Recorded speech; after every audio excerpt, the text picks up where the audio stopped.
Bom dia, boa tarde, boa noite. Meu nome é Brian, sou estudante de medicina da UFS e hoje vamos falar sobre o artigo de tema A fenotipagem de última geração integrada a uma estrutura nacional para pacientes com doenças ultra-raras melhora o diagnóstico genético e produz novas descobertas moleculares. Nisso, vamos falar sobre as dificuldades enfrentadas por esses pacientes, as tecnologias que estão transformando os diagnósticos e revolucionando o cenário médico, e também falaremos sobre como a colaboração internacional é essencial para alcançar soluções que beneficiem pacientes no mundo todo. O nosso grupo é composto por mim, Brian Christopher Costa Mello, por Fábio Henrique Vanzeler Carvalho, Gabriel de Rezende Bendim e Guilherme Maia Chaves. Por que estudar doenças raras? Então, as doenças raras não são tão raras quando analisadas em conjunto. Por exemplo, mais de 300 milhões de pessoas são afetadas por essas doenças. Os problemas enfrentados por esses pacientes incluem diagnósticos tardios e falta de tratamento. Logo, aqui a gente vai discutir como o avanço científico pode mudar essa realidade e assim melhorar a qualidade de vida das pessoas afetadas, promovendo melhor inclusão social desses indivíduos em métodos de tratamentos mais específicos e, consequentemente, mais eficazes. O que são doenças raras e ultra-raras? Doenças raras, elas são as doenças que afetam menos de uma em 2.000 pessoas. Já as doenças ultra-raras afetam menos de uma em 50.000 pessoas. E cerca de 72% dessas doenças têm origem genética. Uma dificuldade encontrada nessas doenças é porque ela tem uma alta diversidade e uma baixa prevalência, e muitas das vezes levam-se anos para dar um diagnóstico correto. Entre elas, as ultra-raras são as que representam os casos mais extremos, e a compreensão dessa condição é crucial, pois o avanço no conhecimento genético não só ajuda os pacientes, mas também oferece insights valiosos para outras áreas da medicina.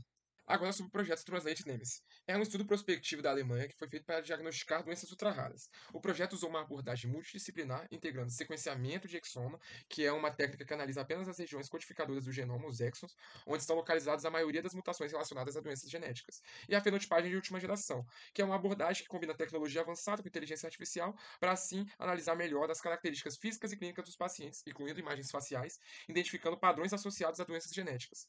Nele, se avaliou 1.577 pacientes com diagnósticos genéticos confirmado em 32%. Nesse estudo, identificou-se 34 novas associações genótipo-fenótipo e mais 23 candidatas a ser uma nova associação genótipo-fenótipo. Utilizou-se inteligência artificial, incluindo a ferramenta Gelstar Matcher, para a análise de imagens faciais dos pacientes, o que fez melhorar a priorização dos diagnósticos e contribuiu para novas descobertas moleculares e diagnósticos eficientes em doenças neurodesenvolvimentais e neuromusculares. Agora, falando de como foi feito o fluxo de trabalho nesse projeto e sobre alguns resultados, observaremos algumas imagens. Na imagem A, vemos o início do processo de diagnóstico para pacientes com suspeitas de doenças raras. Esses pacientes, eles são encaminhados para uma equipe multidisciplinar que realiza a fenotipagem detalhada utilizando a terminologia HPO, Ontologia do Fenótipo Humano. E quando há uma forte suspeita de causa genética, a pesquisa se procede com o sequenciamento de exoma. As equipes, elas revisam os achados moleculares e podem solicitar análises adicionais, caso elas encontrem alguma variante de significância incerta ou genes candidatos relacionados a possíveis novas doenças. Todo esse trabalho demonstra o cuidado com que cada caso é avaliado e como a colaboração entre especialistas é essencial para avançar a um diagnóstico mais preciso. Já na segunda imagem, a imagem B, é mostrado como o sequenciamento do exoma ele é aplicado em diferentes faixas etárias, para crianças e para adultos. Entre as crianças, as principais indicações para o exame foram os distúrbios de neurodesenvolvimento, enquanto entre os adultos os distúrbios neurológicos ou neuromusculares predominavam. Além disso, há categorias menos frequentes como doenças cardiovasculares, endócrinas, metabólicas, mitocondriais, nutricionais e condições relacionadas à hematopoese e ao sistema imunológico. Essa distribuição ajuda a entender como o foco clínico e como o sequenciamento de exoma é direcionado às necessidades específicas de cada grupo. Já na terceira imagem, vemos um gráfico de um MAP, que é uma técnica de redução de dimensionalidade que permite a gente visualizar dados complexos em um espaço de 2D ou 3D. Nele, analisa-se similaridades fenóticas entre os pacientes, codificados de acordo com os termos de HPO, que traduzido do inglês, assim como dito anteriormente, significa Antologia do Fenótipo Humano. Também possui referências de um banco de dados que cataloga doenças genéticas conhecidas e suas associações com genes específicos, que seria o OMIM, que é Online Modeling Retention in Man. Esse gráfico ele é muito interessante, porque cada ponto no gráfico representa um paciente com cores que indicam as doenças baseadas na principal característica clínica. O que percebemos aqui é uma sobreposição entre grupos de distúrbios neurodesenvolvimentais e neuromusculares, indicando que esses pacientes apresentam alta similaridade fenótica. Esse padrão dificulta a alocação clara, obviamente, de alguns pacientes a um grupo de diagnóstico específico. Mas também é importante destacar que os fenótipos desses pacientes foram anotados utilizando, em média, 5 termos de HPO por indivíduo. Logo, isso pode ter contribuído para essa maior sobreposição. Esses dados foram visualizados em um espaço bidimensional, permitindo identificar padrões e proximidades entre os pacientes do mesmo grupo. No entanto, existe uma sobreposição entre categorias, como dito anteriormente, distúrbios neurológicos e neurodesenvolvimentais, o neurológico sendo relacionado ao neuromuscular. O mais interessante nesse gráfico é que os triângulozinhos ali em cima e embaixo também e tudo mais, eles indicam novas associações gene-fenótipo, mostrando assim o impacto direto dessas análises feitas pelo estudo na expansão do conhecimento genético no geral. Agora eu vou falar um pouco sobre sequenciamento genético. É a partir dele que eu consigo identificar variações genéticas causadoras de doenças raras. Existem alguns métodos de sequenciamento. Dentre eles, eu posso citar o sequenciamento de genes únicos e painéis de genes.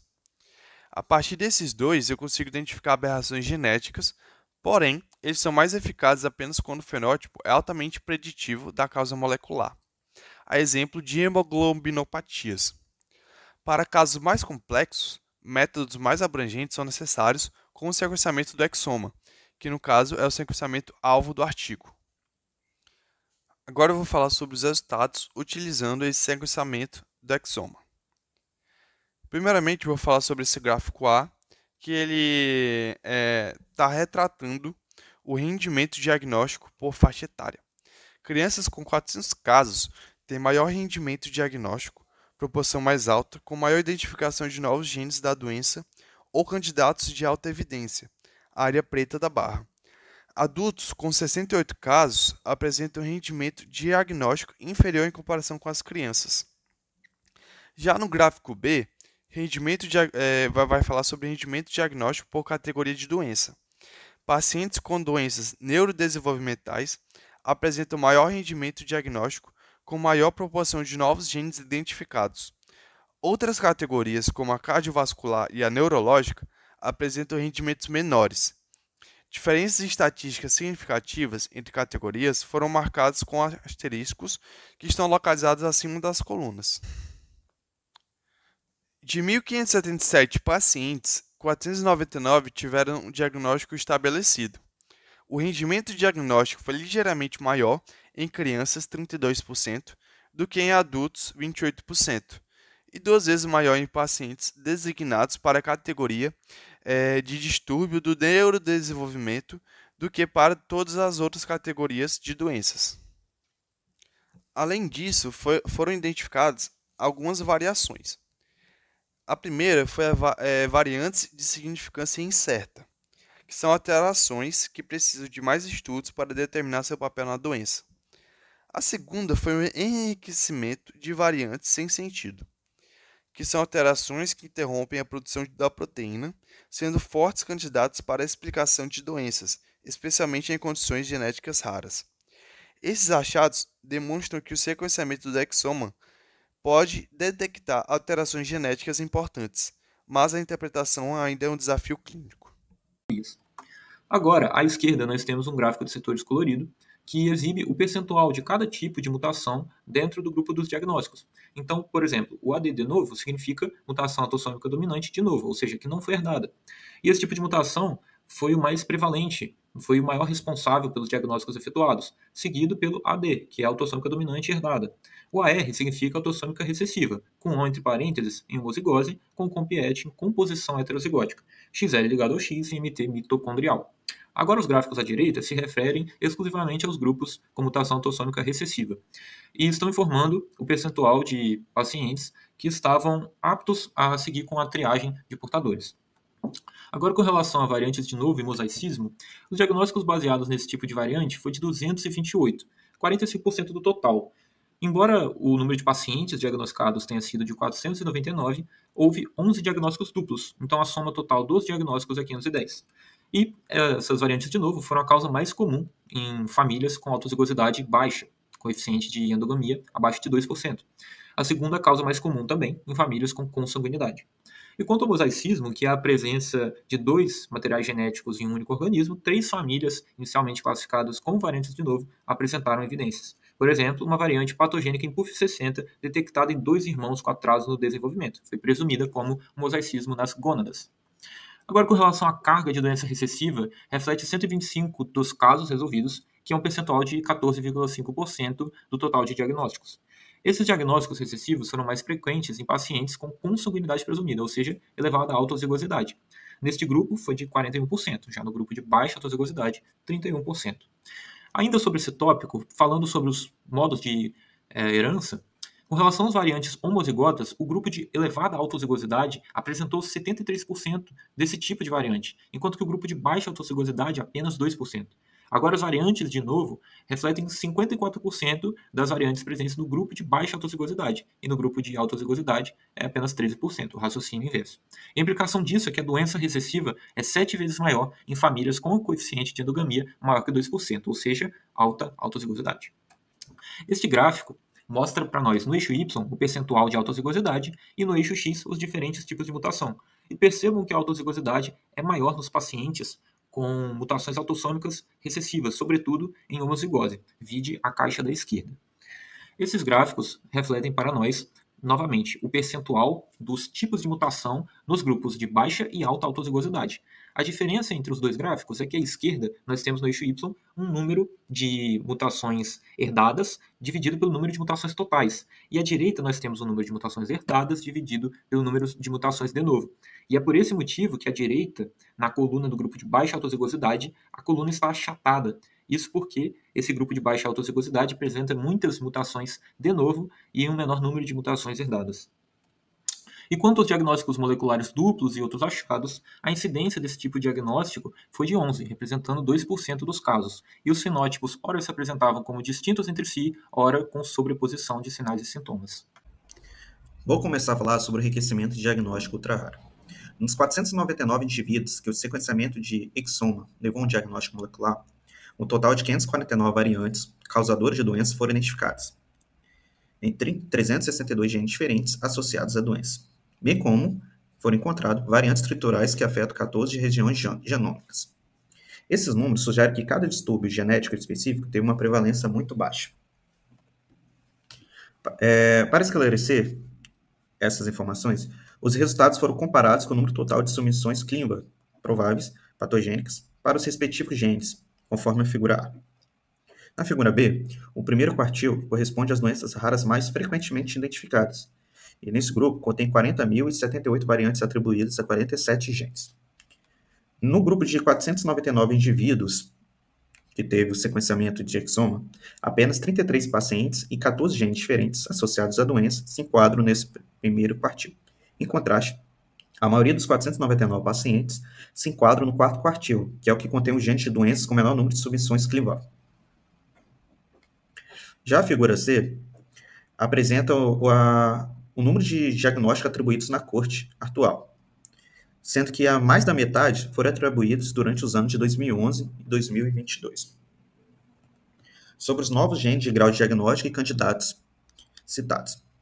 Todas as variantes potencialmente deletérias no exoma restante foram avaliadas para novas etiologias plausíveis de doença. 57 genes foram considerados candidatos, sendo que em 23 genes foram apresentadas evidências moderadas e em 34 evidências altas. Desses 34, 17 genes estão tendo investigação mais aprofundada. Vale ressaltar que 17 genes, sendo 12 de herança autossômica dominante e 5 de herança autossômica recessiva, adquiriram status de novo gene de grau diagnóstico durante os 3 primeiros anos após o teste. 18 casos foram classificados como incertos ou não resolvidos após o sequenciamento inicial do exoma. Para esses casos, foram realizados ensaios multiômicos, que foram feitos em análise de metiloma, proteoma e transcriptoma. Vale ressaltar que os ensaios complementares facilitaram a reclassificação de variantes e destacaram a importância da estratégia de validação de variantes para diagnóstico de suspeitas de doenças genéticas raras. O estudo também abordou a capacidade de algumas ferramentas em predizer o diagnóstico molecular. Por exemplo, foi utilizado o operador laço com aprendizagem de máquina para tentar predizer o genótipo a partir do fenótipo. E o que se notou é que algumas características fenotípicas possuem valor preditivo maior do diagnóstico, sobretudo a ataxia, anormalidades hematológicas e também a disfunção cognitiva. A implicação disso é que é possível estimar o rendimento diagnóstico do fenótipo e gerenciar expectativas clínicas antes mesmo do sequenciamento do exoma. Outra ferramenta utilizada foi a PEDIA. A PEDIA, ela se vale de uma outra abordagem, que é a inteligência artificial Gestalt Matching. Esta última utiliza as imagens faciais do paciente e compara com a sua própria base de dados, informando um ranking das possíveis variantes gênicas envolvidas na condição do paciente. E a PEDIA, ela usa essa inteligência artificial, mas combina com outras informações genéticas e fenotípicas, possibilitando maior precisão. Nesse estudo, foi conduzida uma subcoorte de 224 pacientes, e dentre eles, 94 obtiveram o diagnóstico molecular no sequenciamento do exoma. A PEDIA foi eficaz em 81 desses 94 casos, ou seja, elencou o diagnóstico correto deles 81 vezes, dos 94, entre os 10 diagnósticos principais. Ela foi mais eficaz quando as características clínicas incluíram o dismorfismo facial, justamente porque este é melhor identificado pela inteligência Gestalt média. Este gráfico mostra a acurácia de cada ferramenta e revela que o PEDIA foi mais eficaz do que as outras abordagens, sobretudo a abordagem Gestalt média isolada, com o uso das imagens faciais, sem associação com as características genéticas e fenotípicas. Houve alguns diagnósticos, no caso 1% dos pacientes da coorte Translate-NAS, correspondente a 5 pacientes, que ao receberem o diagnóstico molecular, foi possível iniciar um tratamento individualizado. Eu não vou citar cada um deles, porque é muito texto, mas estão aí elencadas as doenças que possibilitaram um tratamento alvo individualizado. Agora, com relação ao método do trabalho, o recrutamento de participantes ocorreu de janeiro de 2018 a dezembro de 2020 nas seguintes cidades alemãs listadas no slide. Os critérios para o recrutamento foram a suspeita clínica de doença rara, bem como a avaliação de registros médicos histórico-familiar por uma equipe multidisciplinar com especialistas de pelo menos 2 áreas e obrigatoriamente um geneticista para o sequenciamento do exoma. Os critérios fortes para o sequenciamento foram as malformações congênitas, fenótipos sindrômicos, histórico familiar sugerindo doença monogênica, bem como a ausência de alternativa diagnóstica com rendimento comparável. E a coorte incluiu 1.577 pacientes encaminhados, cujos dados fenotípicos e moleculares foram avaliados para diagnóstico e manejo clínico. E o objetivo do estudo foi fornecer recomendações de diagnóstico e manejo adicional com base em análises do exoma e de avaliações multidisciplinares. Os pacientes foram classificados em um grupo de ordem superior e uma subcategoria com base na sua principal característica clínica apresentada. E o sequenciamento do DNA foi feito a partir de amostras ou de sangue ou de saliva. Em 58% do caso, foi feito um sequenciamento trio, ou seja, do paciente e de seus 2 pais biológicos, e foram incluídos parentes adicionais quando disponíveis, segundo a legislação alemã. Vou continuar falando sobre a questão dos métodos utilizados. As análises estatísticas foram conduzidas em R90. As proporções foram testadas usando um teste exato de Fisher bilateral, com nível de significância de alfa de 0,05. As variantes passíveis de triagem de portadores são as que foram classificadas como patogênicas ou provavelmente patogênicas, e se fossem variantes de perda de função. Os genes candidatos a novas doenças são genes publicados pela primeira vez associados à doença. Durante o curso, elas foram classificadas como os novos DGGs. A análise PEDIA. Foi feita uma integração da análise de imagem facial e de características clínicas com a análise de dados do exoma.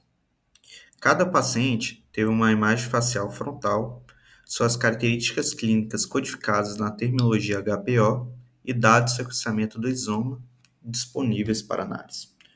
A ferramenta GestAltMatter foi treinada com imagens frontais para aprender as respectivas características dimórficas faciais e codificou ainda mais cada imagem em um descritor fenótipo facial de 512 dimensões.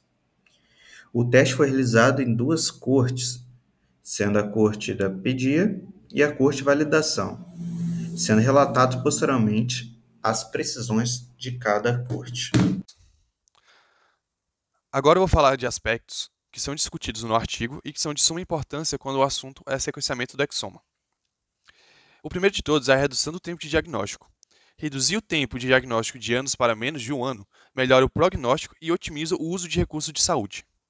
O segundo ponto são os diagnósticos moleculares e a importância do reanálise. 12% dos casos solucionados identificaram novas associações gene-doença, destacando a importância de não limitar a análise do exoma a genes conhecidos. Reanálises de dados de exoma são essenciais para acompanhar avanços na genética médica. O terceiro aspecto é o impacto no manejo clínico e terapias personalizadas. Dados moleculares e clínicos coletados sistematicamente são o primeiro passo para desenvolver tratamentos personalizados, essencialmente para doenças ultra-raras. O quarto ponto é o planejamento familiar e triagem genética. Em 75% dos casos recessivos, os pais poderiam ter recebido aconselhamento genético preventivo se tivessem realizado sequenciamento do exoma antes, o que evitaria o aparecimento de doenças raras e genéticas. O quinto ponto é a integração de IA e aprendizado de máquina. Ferramentas de IA, inteligência artificial, como a PEDIA, melhoraram a análise e eficiência do sequenciamento do exoma. O sexto aspecto é a expansão do Translate Nancy. O projeto representa a primeira estrutura nacional para diagnóstico de doenças ultra-raras na Alemanha. A expansão nacional e internacional permitirá maior colaboração e compartilhamento de dados, aumentando a eficiência diagnóstica e impulsionando o desenvolvimento de novas ferramentas.